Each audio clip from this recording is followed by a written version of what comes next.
终于等来了期待已久的第2集，非常庆幸的又看到这些熟悉而性格鲜明的人物。雅各布一家面对巨大的困境，牧场争夺导致大侄儿和妻子亡故，老雅各布从死神手里捡回一条命，杀人凶手阳关班纳投靠了矿老板，一心想要吞并雅各布的农场。步步紧逼，天灾人祸的双重打击让这家人经历着比刺骨寒冬更令人绝望的处境。为了偿还银行贷款，雅各布卖掉了几乎所有的牛，仅剩下一些维持生计。大雪封路，男人们只好在山林中打猎，给全家人果腹。大清早，雅各布就准备动身去参加镇上的听证会，要第2天才能赶回来。卡拉体贴地安慰丈夫，如果天色晚了，就在镇上再住一晚再回。然后说起有朋友家里装了电话，这个新东西可以让出门在外的人联系家人，减少自己不必要的担心。但雅各布对所有新鲜事物都充满了抵触，电话也不例外。他狡辩道，妻子的担心并不会因为电话减少，然后吻别卡拉，笃定地说自己一定会回来。前脚刚出门，猛然发现门廊里有一只豹子，雅各布淡定地拔出枪与豹子对峙，豹子落荒而逃。卡拉循着丈夫出来，正看到在雪地里狂奔而去的豹子。冬天，饥饿的猛兽四处搜寻着食物，危险无处不在。马上就要开庭了，矿老板唐纳德兴奋不已，一切按计划步步推进，目的就是为了瓦解雅各布家抵抗的决心和能力。2个妓女心甘情愿地沦为他操控的玩具，他们之间互相虐待竞争的关系，正是唐纳德控制他们的手段。阳关班纳在唐纳德送的房子里过上了舒适的生活。当他妻子想见见丈夫这位生意伙伴时，被班纳拒绝了。妻子警告丈夫，如果和狗作伴就会染上跳蚤，但班纳表示，从一无所有的穷光蛋到现在过上体面的生活，他绝不会放下这一切。只要能得到一个美好的未来，哪怕把他卖给魔鬼，他也愿意。老雅各布来到镇上，在地下酒吧和治安官碰头。2个老朋友坐在一起喝酒，一边扯着闲篇，但对老雅各布来说，银行的债务，赞恩的妻子还在被拘押，缓慢地追凶取证，样样都是糟心事。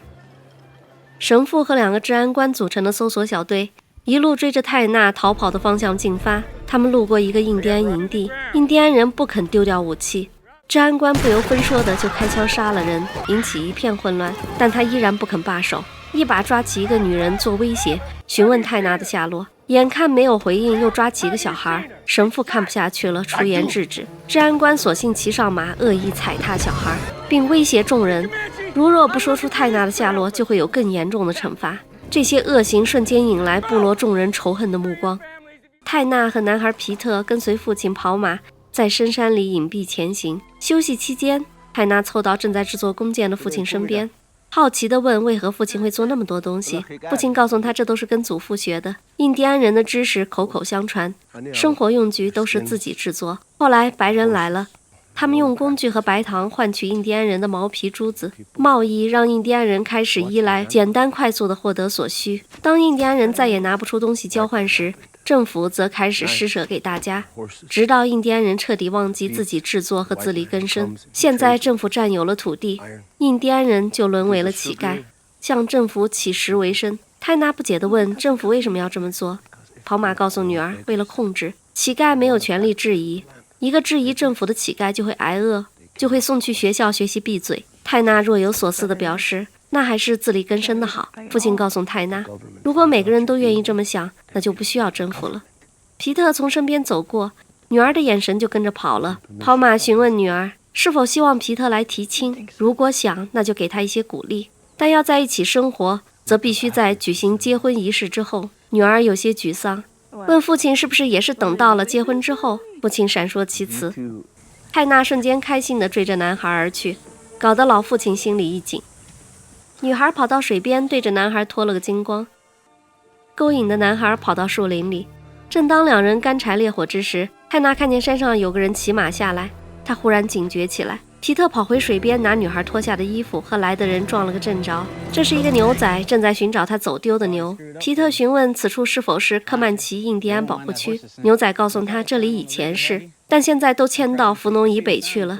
这里属于堪萨斯州的 J.A. 农场，离俄克拉荷马州的科曼奇保护区还有100多公里。牛仔安慰道，这里的农场主古奈特先生和夸纳帕克是好友，所以不会为难那些想回到科曼奇的印第安人。然后牛仔就要离开，转身警告道，谷里有很多响尾蛇，这里并不是过夜的好地方。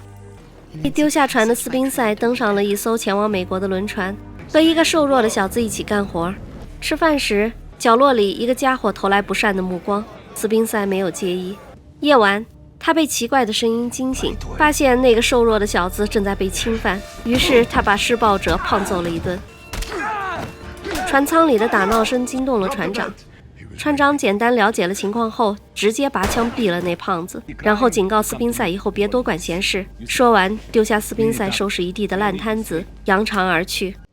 第二天，瘦弱的小子没来干活，被侵犯的事儿让他抬不起头，他决定寻死。斯宾塞看着他犹犹豫豫的样子，索性就和他聊了起来。考虑到他会游泳，斯宾塞告诉他，跳海并不是一个好选择，那会让死亡的过程变得很痛苦。然后劝导这个意大利小子，一个人的遭遇并不能证明他的为人，能证明的往往是他的选择。接着他们又聊起了家人，一来二去，这意大利小子是彻底放弃了寻死，跳下来和斯宾塞去干活了。救命之恩让两人很快熟络起来。意大利小子在得知斯宾塞急需挣钱回家后，马上给他张罗了一场地下水手拳击赛。这个其貌不扬的小子颇有经商天赋，加上斯宾塞战斗力满分，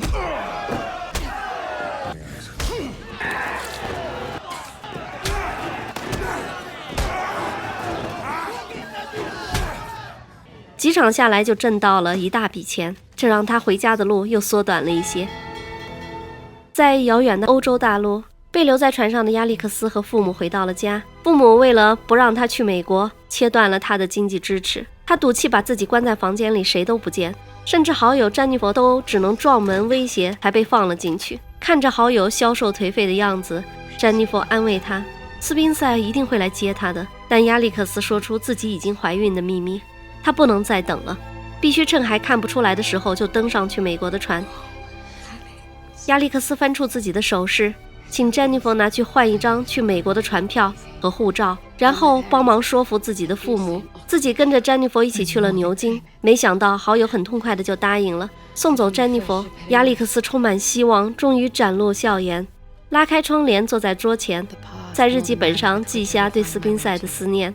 很快詹妮弗就打点好了一切，带着亚历克斯来到码头，钱只够买低等舱的船票。女友担心地嘱咐注意安全，还把自己的手表送给亚历克斯做应急之用。亚历克斯终于登上了前往美国的轮船，什么都挡不住这个倔强的女人奔向爱人的怀抱。久违的太阳终于跃出厚厚的云层，阳光照进屋子里。伊丽莎白兴奋地打开房门，想近距离感受阳光。忽然她被恐惧扼住了喉咙，无法叫出声。卡拉奶奶做好早餐，当她呼叫伊丽莎白过来吃早餐时，发现一只豹子正在慢慢地走向伊丽莎白。千钧一发之际，卡拉奶奶果断地扣动扳机，打死了豹子。在这个残酷的寒冷世界，只有强者才能生存下去。唐纳德好奇班纳为何不住在自己送的房子里，大冷天非要跑回山里的老家挨冷受冻。班纳解释自己想和老婆孩子待在一起，城里的警长和老雅各布是一伙的，他不放心把妻儿接上来。唐纳德觉得他是放不下那些羊。班纳沮丧地说，羊染上传染病都死了，一只也不剩。唐纳德好笑，羊倌班纳拼命守护的财产竟如此弱不禁风。他感叹畜牧业就不是人干的事儿，采矿就不一样了，旱涝保收。说着他突然发现雪坡上有人在滑雪，唐纳德惊奇不已。班纳解释那是几个挪威矿工，他们把这种玩命看作游戏。唐纳德兴奋地仿佛发现了新大陆，马上驱车前往，要凑近看看。两人爬了半个雪坡，终于追上了滑雪的矿工。唐纳德兴趣盎然地询问滑雪的种种，最后心满意足地告诉班纳，他发现了一个挣钱的好项目。有钱人就是喜欢玩命的游戏，而滑雪就恰好具备这种刺激。不得不说，唐纳德的商业眼光很毒。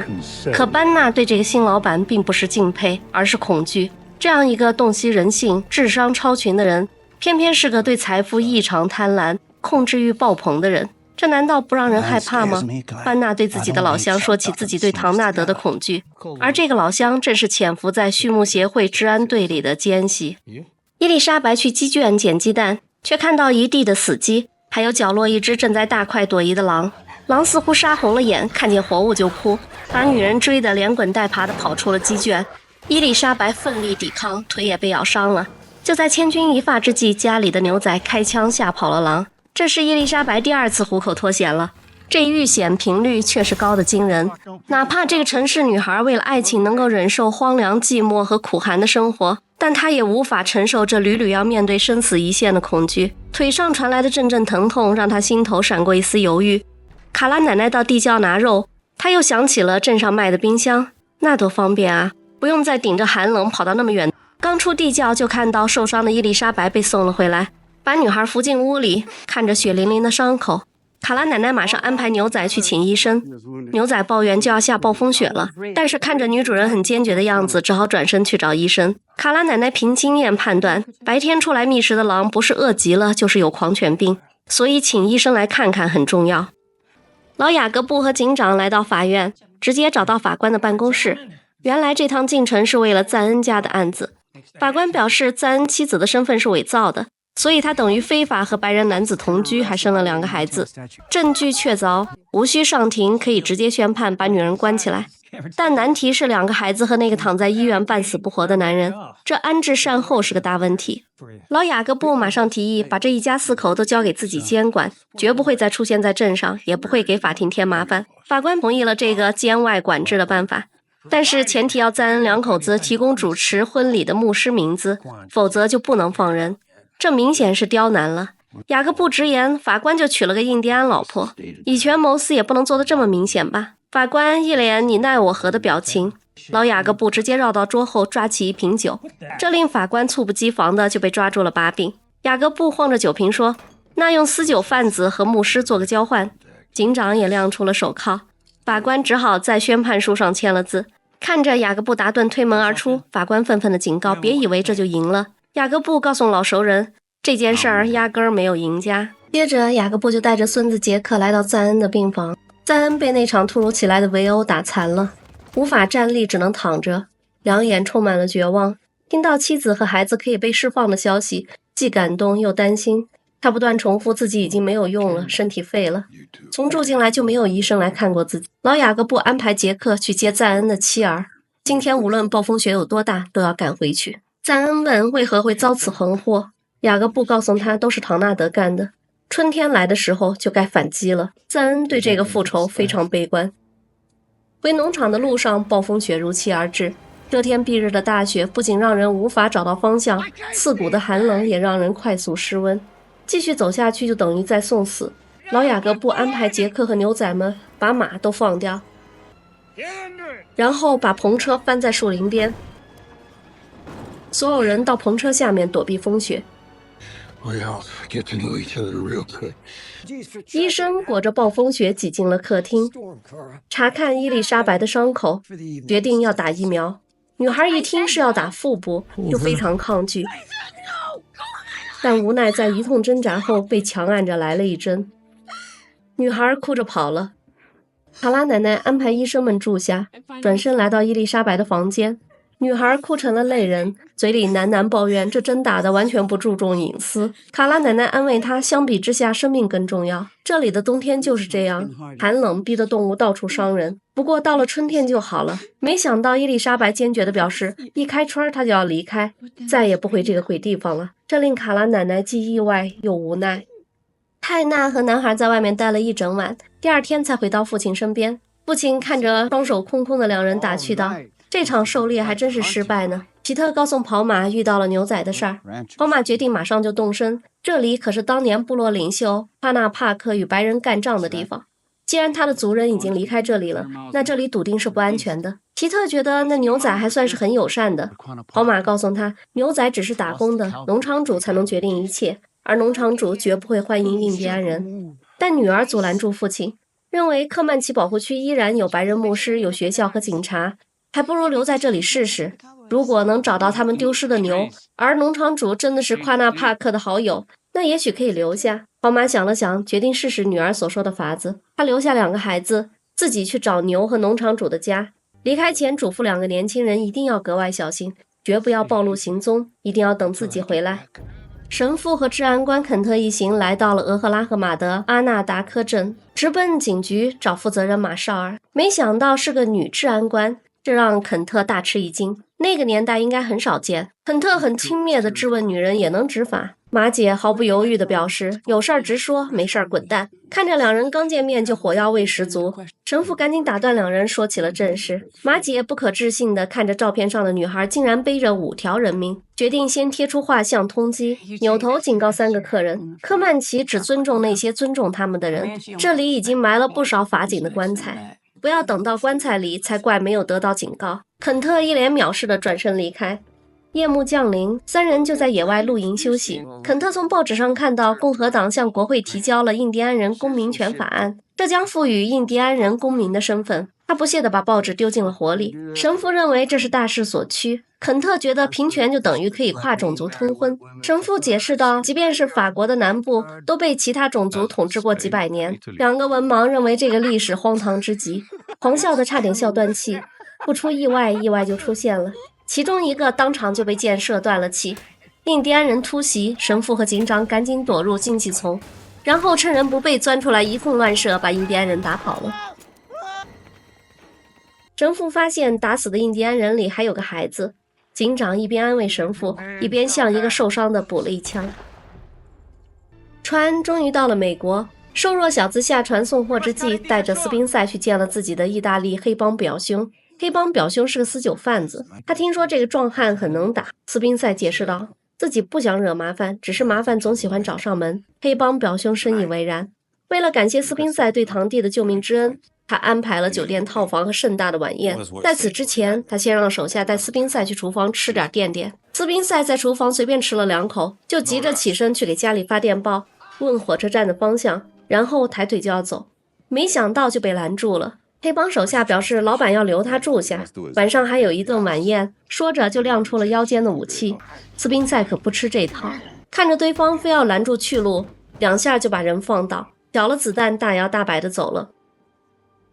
可还没走到火车站就被拦了下来，一顿揍又拖了回去。黑帮表兄很生气，一番好意竟然被弃如敝履。斯宾塞也很生气，他说明自己一大家子人等着去救，家族牧场就快要被人吞了，老婆也丢了，这么多事儿，可没有心情留下吃什么晚宴。这倒让黑帮表兄更喜欢他了，这么有个性又执着的男人。于是激情无限地要求和斯宾塞谈谈生意。斯宾塞跑也跑不掉，只好答应坐下来谈谈。此时亚历山大乘坐的船还在大海上航行，惊涛骇浪中的客船摇摇欲坠，低等舱的人们像被放在锅里翻炒。亚历克斯只能拼命抓住床档，用对丈夫的思念来对抗恐惧。斯宾塞无奈接下了一趟送私酒的活，带着意大利小子一起前往。送到后，车子就当报酬，但这注定不是一条顺畅的回家之路。大雪的夜晚，卡拉奶奶被一声尖叫声惊醒，她抓起枪打开门，发现大门虚掩着，寒风正在从屋外源源不断地灌进来。客厅的地上都是雪，忽然他看到地上一个血淋淋的尸体，一只满嘴鲜血的狼一跃而起。这真是唐纳德贪婪凶狠眼光毒，班纳恐惧忌惮心不安，老达顿仗义救人现血难，伊丽莎白遇袭心难安，泰纳随父寻出路，亚历克斯寻夫历磨难，斯宾塞深陷黑帮搏归途。1923的达顿家真是多灾多难。大雪过后，温度非常低，牛仔们去找马。老雅各布认为这时候要不点一堆火取暖，孩子会被冻死。赞恩提议用车子的木板，雅各布担心拆了车子就没办法把瘫痪的赞恩运回去了。也许是家人和孩子让他燃起了希望，赞恩奇迹般地站了起来，这让老雅各布很欣慰。那头惹是生非的狼被卡拉奶奶打死了，并挂在路边，屋里已经打扫干净。死去的护士被抬上了车，医生要给伊丽莎白再打一针。女孩恐惧地躲进了洗手间，卡拉奶奶坚定地告诉她非打不可。那头狼有非常大可能是狂犬病，因为孤狼不会主动攻击人类，但伊丽莎白还是满心的拒绝，一边哭一边反抗。卡拉奶奶实在无法看他胡闹下去，上来就甩了女孩一耳光，并教训道：比起那个露了一脸就死在客厅的护士，伊丽莎白已经很幸运了。命运从来就不公平，作为成年人更应该接受这个事实，而不是没完没了的任性。说完命令女孩躺下打针，女孩终于鼓起勇气面对。这次卡拉奶奶让男人们都出去，自己动手给伊丽莎白打了一针，然后装作若无其事地告诉她一会儿来吃午饭。其实卡拉奶奶看着女孩遭罪，心里也很难受。亚历克斯乘坐的轮船在纽约靠岸了，但低等舱的乘客必须先到移民检查站接受检查，这让亚历克斯感到不安。他挤到船务人员身边询问，原来提前在大使馆办过入境许可的人可以直接登岸，否则只能先去检查站。低等舱的乘客多半都没有办过手续，亚历克斯也一样。亚历克斯这才感受到，离开家族庇护的他也失去了特权和安逸的生活，只能与平民一样被驱使去被迫争夺生存机会。每个人都被贴上编号，运往检查站所在的小岛，亚历克斯也不例外，这让他感到怔怔不安。果然，简单粗暴的检查很不友好。被问起姓名时，亚历克斯放弃了家族的姓氏，报上了斯宾塞的姓氏达顿。入境理由是寻夫。看着公章落在申请表上，本以为结束了，其实只是一个开始。接下来就是漫长的排队等待，繁琐的各种检查，没完没了的盖章，最后来到了体检。身边一个悲伤的孕妇抱怨自己因为怀孕而被拒绝入境，因为怀着孩子的她没有办法工作，这令亚历克斯瞬间陷入恐惧。负责给亚历克斯体检的是个高大的男医生，他命令亚历克斯做了一些简单的动作后，就要求他脱光检查，这令亚历克斯倍感羞辱。所有的自尊和骄傲全都被这毫无隐私的赤裸裸的检查给击碎，但他对肚子里小生命的担心压倒了暂时的羞耻。只要能够过境，能够保住孩子，亚历克斯放下了尊严和贵族的骄傲，接受检查。可他依然没有逃过医生粗鲁的复检。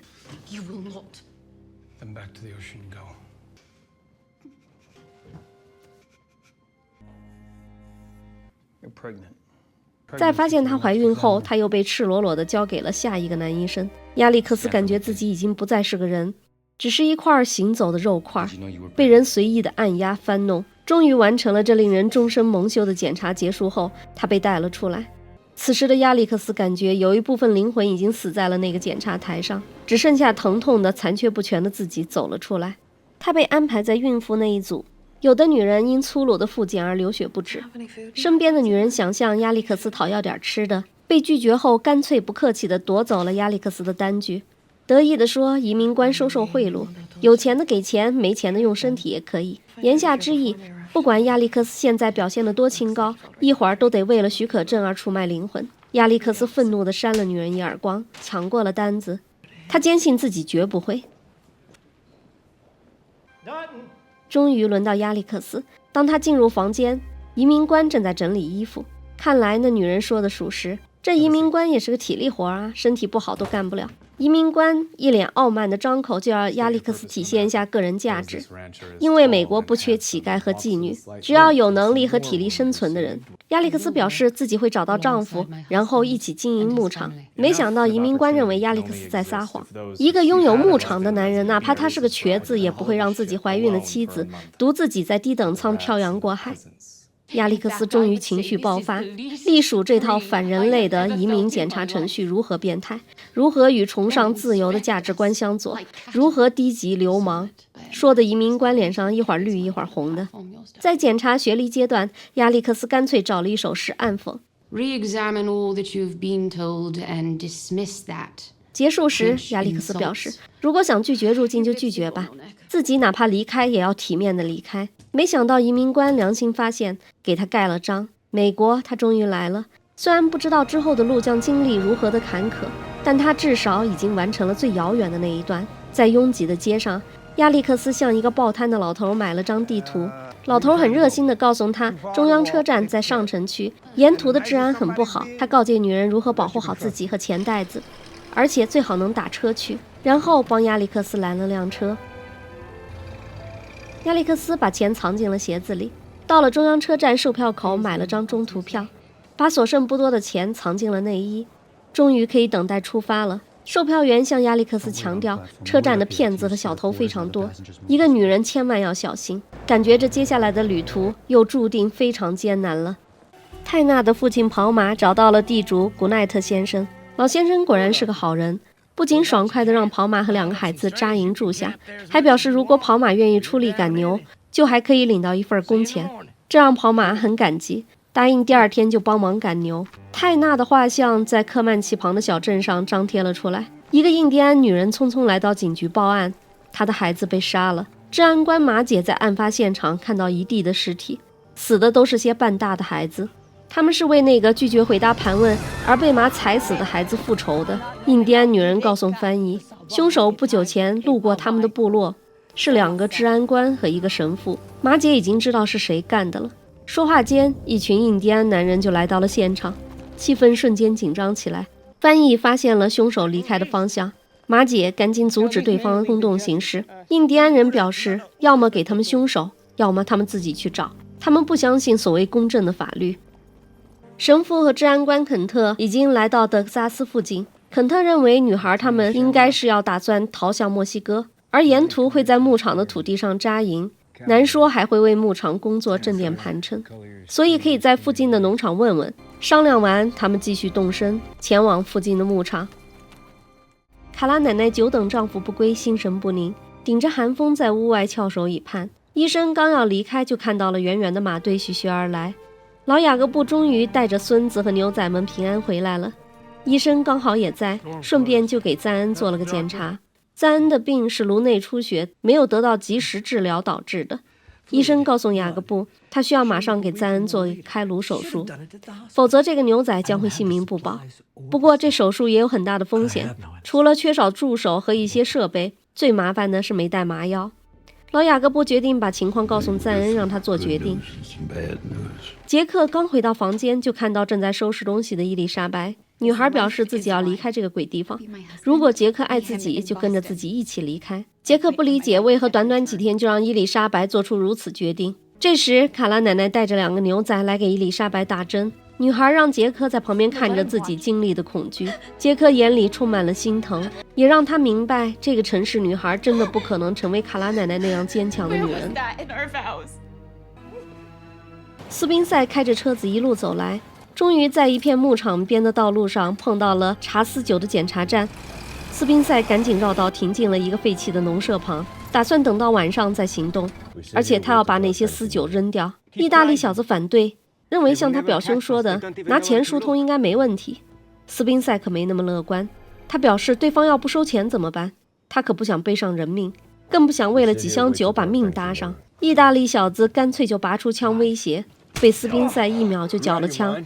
斯宾塞告诉意大利小子，他眼里的发财机会就是个卖命活，他所谓的表哥给他的财路就是拿他趟雷的。然后斯宾塞给意大利小子2个选择，要么跟自己去火车站，要么继续开着这辆车去送死。意大利小子执迷不悟地认为自己不会辜负家人的重托，于是2人分道扬镳。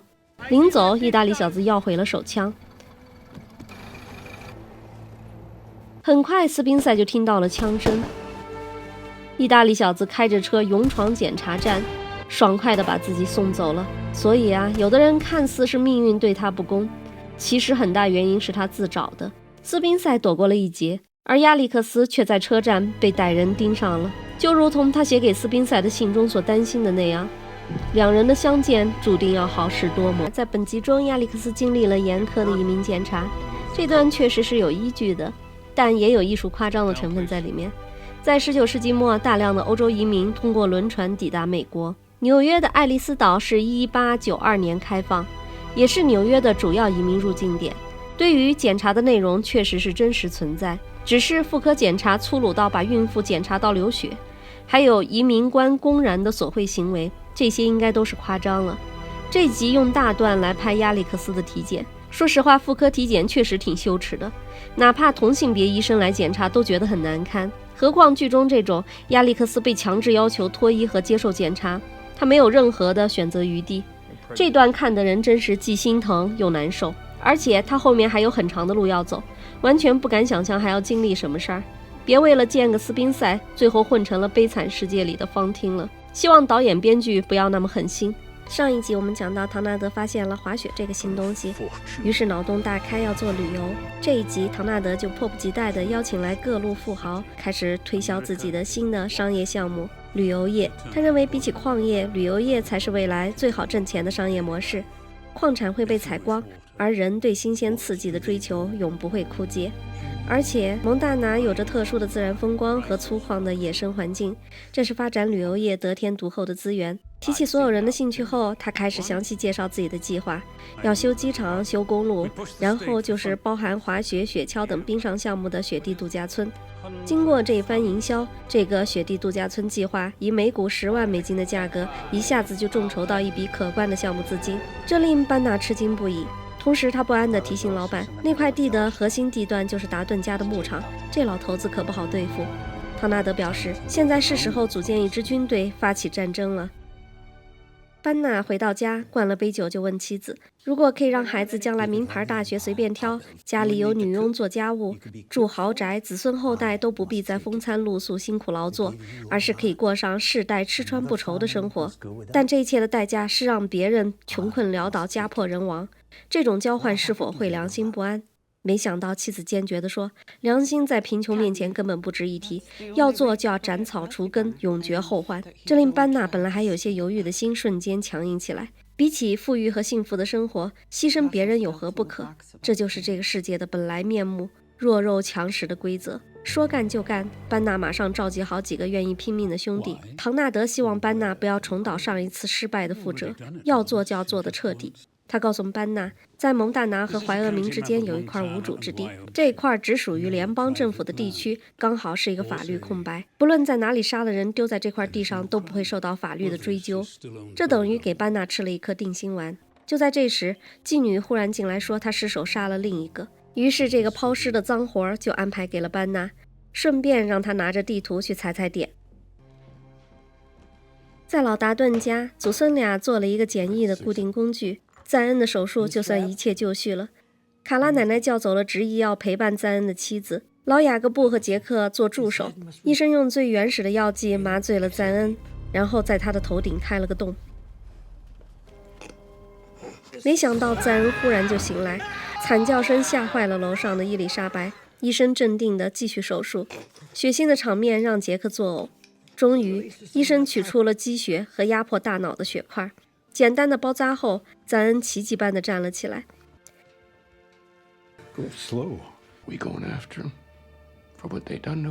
杰克大赞医生的手艺精湛，医生却颤抖着闷了一大口酒压惊。赞恩奇迹般地走到妻子面前，两人拥抱着，庆幸劫后余生。但卡拉奶奶看到孙儿正落寞地独自在雪地里散步，她告诉丈夫伊丽莎白要离开了，自己劝了也没劝住。老雅各布决定自己去找女孩聊聊。一进门，老雅各布就看到了整理好的行李。他理解女孩的选择，表示如果是自己也会想和女孩一起逃离几个月。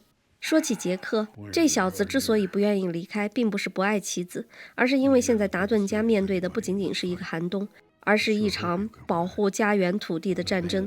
所以他无论有多爱妻子，都不会选择临阵脱逃，他必须留下来战斗。说到这儿，女孩开始体会到杰克的不容易和自己的软弱。这时卡拉奶奶拿着针进来，伊丽莎白鼓起勇气决定自己打针，但疼痛依然让她难以忍受。卡拉奶奶觉得打了那么多针了，依然这么疼，似乎不太对头，于是去找来医生。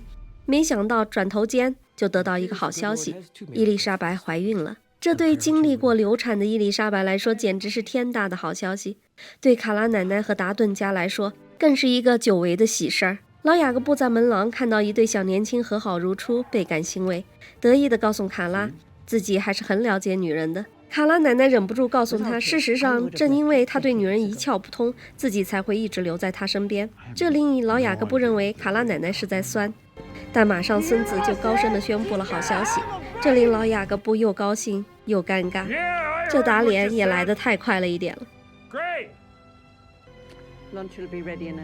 亚历克斯在车站的洗手间被抢劫了，虽然他奋力搏斗，但还是不敌对方，被抢走了所有的钱和值钱的物品，包括好友送的手表。因为他的反抗，还遭到了一场暴揍。这场突如其来的厄运让他差点错过了那趟列车，一旦错过，他将再也没有买一张新车票的钱了。于是亚历克斯脱掉鞋，疯狂地追赶。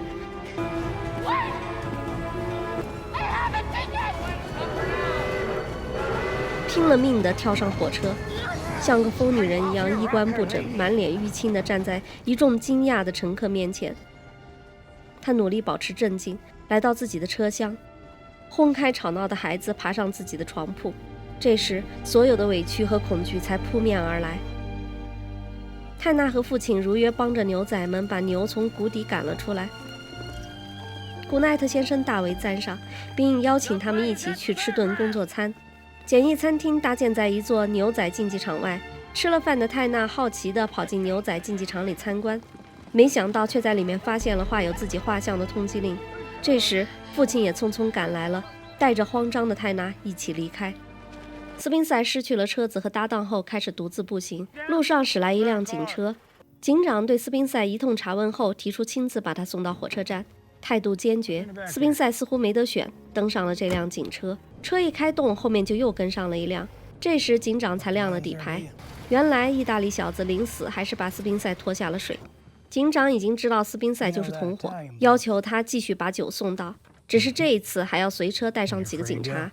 警长以起诉他运私酒为威胁，斯宾塞没得选，只能硬着头皮继续干这趟脏活。很快他们来到了城镇，并且找到了接货地点。停下车，接头人就发现斯宾塞身边不是意大利小子，两边一言不合就开始枪战。斯宾塞趁乱逃跑，路上还救了一个被游街的妓女，然后一路狂奔来到火车站，拼命跳上一辆开往北方的火车，成功甩掉了警察。但车厢里的几个流浪汉投来不善的目光，让斯宾塞意识到这是刚出虎穴又入狼窝。果然，刚坐下，对方就开始打劫，要求斯宾塞有粮交粮，没粮交钱。斯宾塞拔出枪，表示钱粮都没有，子弹倒是很富裕。对方也不怵，撂下话，就不信斯宾塞没有困的时候。于是双方就开启了一场瞪眼大赛。经历了一天一夜的对视后，斯宾塞终于熬不住了。就在他刚刚打个盹的时间，三个人就扑了上来。斯宾塞猛地惊醒，很快就崩了两个，打晕一个。这杀了人的火车也不能再待了，斯宾塞只能跳车，再次开启了徒步回家之路。故事就讲到这儿。这一集里，唐纳德和班纳生动演绎了人性在利益面前的脆弱和冷酷。为了追求财富和地位，他们不惜牺牲他人。班纳妻子更是将这种冷酷推向极致。我本来以为他会是一个善良的人，没想到他比班纳还狠绝，让人不寒而栗。确实像极了现实社会中某些人为了达到目的不择手段的残酷真相，同时也衬托出达顿家的坚守与抗争。面对威胁时，依然坚守家族的责任感和对传统的珍视，坚持善良和富有同情心的珍贵品质。亚历克斯和斯宾塞依然在继续着充满冒险与挣扎的漫漫回家路，他俩都快变成一段刺激的公路片了，让人深刻地感受到在混乱和陌生的环境中，一个人的生存往往需要极大的勇气和智慧，实在看得人太揪心了。本集的冲突并不多，但却埋下了不少悬念，感觉离激烈的冲突越来越近，所以整体看下来也并不拖沓，而且让人更加期待后面的故事。这一集暂时就聊这么多，谢谢大家的耐心观赏。喜欢我们的朋友请点赞关注，您的支持是我们最大的动力。我们下期不见不散。Yeah. What they done to all of us.